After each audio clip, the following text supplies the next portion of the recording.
Hello बच्चों, आप सभी को टैलेंट इंस्टीट्यूट में स्वागत है। ड्यूसल का important notes BA programme BNS third semester second year political science perspective on public administration का नोट्स है ये। क्वेश्चन है, लोक प्रशासन के नारीवाद सिद्धांत का परीक्षण कीजिए। ओके, ये नारीवाद है, ठीक है। नारीवाद लिख दिया। तो इसका आंसर हम लोग देखेंगे। तो बच्चों, आप लोग जो भी अभी तक चैनल को सब्सक्राइब नहीं किए हैं, आप लोग के लिए मैं बोल रहा हूँ कि चैनल को सब्सक्राइब कर लें आगे के हेल्प के लिए आप लोग। ओके बच्चों, और बेल आइकन को भी क्लिक कर दें ताकि जैसे ही वीडियो अपलोड हो आप लोग बस तुरंत नोटिफिकेशन जाए और आप लोग पढ़ सकें।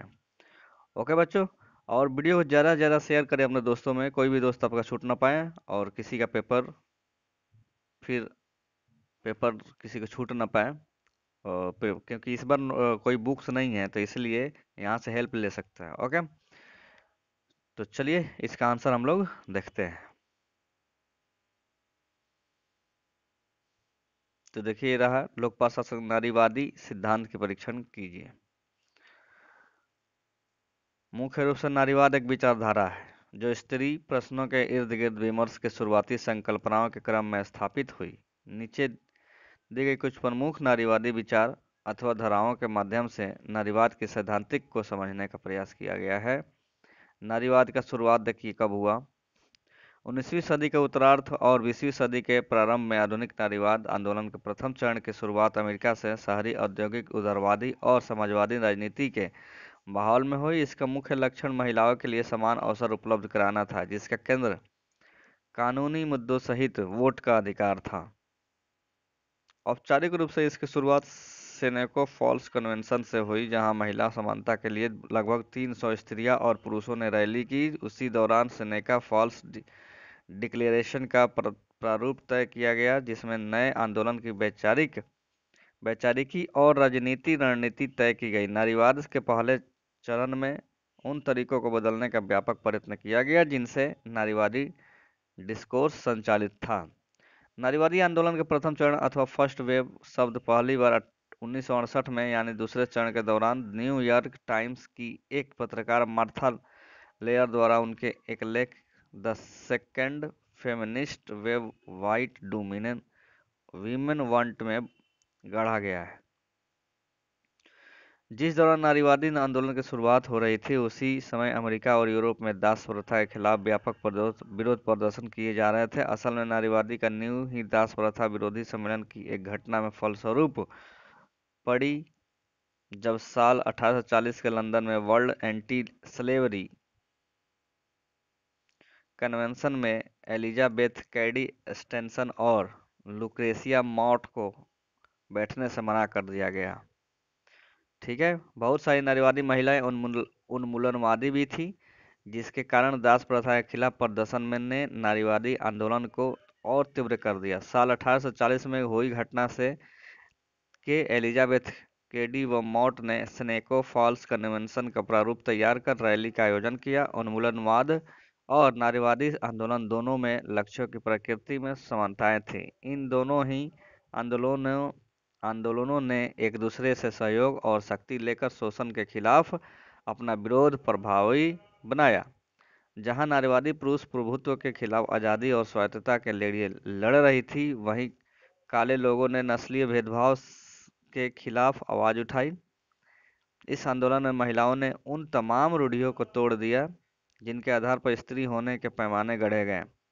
अफ्रीका अमेरिकी सार्जनर ट्रूथ ने नारीवाद और उन्मूलनवाद में अंतर संबंध स्थापित करते हुए सार्वजनिक रूप से सभाओं में बोलते, प्रदर्शन करते व जेल में बंद होने के दौरान कल्ट ऑफ डोमेस्टिसिटी को चुनौती देते हुए पूछा, एट आई अ वुमन। नारीवादी आंदोलन का प्रथम चरण महिलाओं का मौलिक अधिकार और पुरुषों के समान स्त्री को रखने की दिशा में मताधिकार की मांग मूल रूप से कार्य कर रहा था। इसके साथ ही जैसे जैसे आंदोलन आगे बढ़ा, इसकी मांगें भी बढ़ती गई।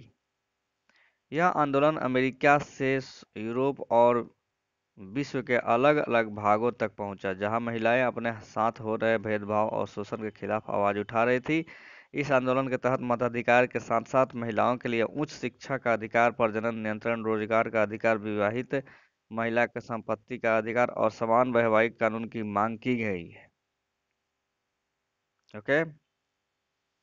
इस कानून के पारित होने से पहले अमेरिका और ब्रिटेन में विवाहित स्त्रियों को अपनी संपत्ति पर कोई अधिकार नहीं था। विवाह असल में स्त्री की सामाजिक मृत्यु होते थे, जिसमें उसे उसकी संपत्ति से बेदखल कर दिया जाता था। ब्रिटेन में विवाह के बाद महिला की संपत्ति पर पुरुष का स्वामित्व हो जाता था। इसके कारण ही ब्रिटेन में महिला अधिकार को लेकर बहस तेज हुई। साल 1872 में इस संबंध में कानून पारित हुआ, जिसके अनुसार पत्नी की पति से अलग संपत्ति रखने का अधिकार प्रदान किया गया।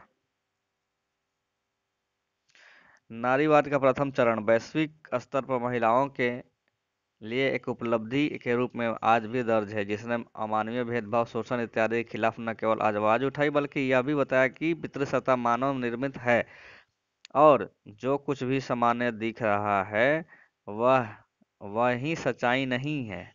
शोषण सहना स्त्री की नियति नहीं है और पितृसत्ता प्राकृतिक नहीं बल्कि सांस्कृतिक अवधारणा है। यह आंदोलन बताता है कि दुनिया भर में कहीं भी औरतें एक साथ मिलकर ऐसी ताकत बन सकती है जो अपने खिलाफ हो रहे शोषण को जड़ से खत्म कर समाज में सांस्कृतिक पितृसत्ता का उन्मूलन कर समतावादी समाज की रचना कर सकती है। उदारवादी नारीवाद आधुनिक राष्ट्र राज्य के उदय में के विकास के साथ साथ पश्चिम के समाजों में कट्टर पितृसत्तात्मक विचार ने महिलाओं को स्थिति को प्रभावित किया।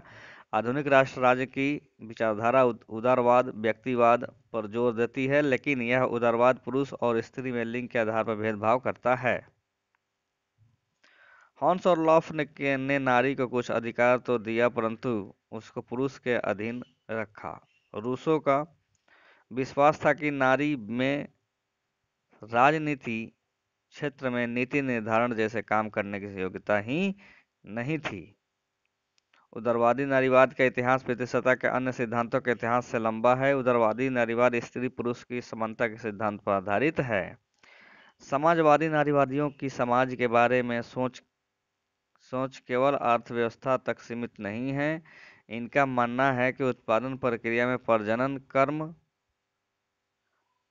आता है। लिंग के आधार पर विभाजित श्रम एक तरह से नारी पर थोपा जाता है। इसी प्रकार पितृसत्तात्मक समाज में नारी के यौन संबंधी कार्य भी पुरुषों की मर्जी के अनुसार निर्धारित होते रहे हैं। ये मानते हैं कि स्वतंत्र प्रजनन व यौन कर्म के लिए शोषण को समाप्त करना आवश्यक है। यह तभी हो सकता है जब पूंजीवाद व्यवस्था तथा पितृसत्तात्मक का अंत हो। इस प्रकार समाजवादी नारीवाद सार्वजनिक व निजी क्षेत्र उन्हें क्रमशः पुरुष और स्त्री के प्रधानता के उदारवादी व्याख्या को नहीं मानते हैं। मार्क्स ने हालांकि महिलाओं के प्रश्न को प्रत्यक्ष संबोधित करने की कोशिश नहीं की थी और दरअसल महिलाओं को बराबरी से वोट डालने देने से अधिकार पर चले संघर्ष की महज बर्जुआ सुधारवादी आंदोलन का ही रूप कहा था। शोषण, अलगाव और वर्ग जैसी मार्क्स की धारणाएं महिलाओं की स्थिति को समझने में काफी सहायक सिद्ध हुई। इसके अलावा 1884 में फ्रेडरिक एंगेल्स द्वारा रचित पुस्तक परिवार, निजी संपत्ति और राज्य की उत्पत्ति भी थी, जिसमें उन्होंने मार्क्स से विपरीत महिलाओं के उत्पीड़न के सवाल को ज्यादा योजनाबद्ध ढंग से हल करने की कोशिश की थी। तो बच्चों, यहीं पे समाप्त होता है नारीवादी विचारधारा। नारीवादी क्या है इसका आप लोग पढ़ लिए। तो अगर इसके रिलेटेड कोई क्वेश्चन आता तो आप लोग बस लिख सकते हैं। ओके बच्चों, तो सभी को ऑल द बेस्ट। मैं तरफ से बहुत अच्छा से शुभकामनाएं, जो कि आप लोग पेपर अच्छा से जाएं। ओके, फिर मिलते हैं अगले वीडियो में। थैंक यू सो मच बच्चों।